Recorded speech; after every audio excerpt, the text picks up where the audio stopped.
ایران کی supreme national security council کے نائب سیکریٹری علی باقری نے کہا کہ ایران اور عمان آبنہ ہرمز سے جہازوں کی آمد و رفت کے لیے نئے طریقہ کار پر مذاکرات کر رہے ہیں۔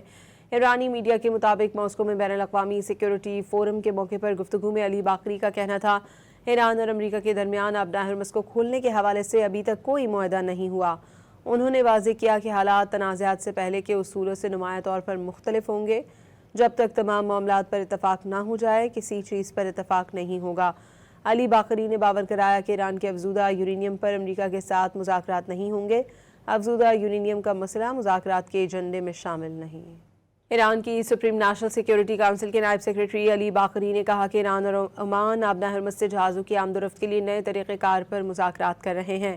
ایرانی میڈیا کے مطابق ماسکو میں بین الاقوامی سیکیورٹی فورم کے موقع پر گفتگو میں علی باقری کا کہنا تھا، ایران اور امریکہ کے درمیان آبنہ ہرمز کو کھولنے کے حوالے سے ابھی تک کوئی معاہدہ نہیں ہوا۔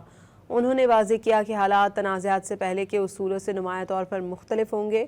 جب تک تمام معاملات پر اتفاق نہ ہو جائے، کسی چیز پر اتفاق نہیں ہوگا۔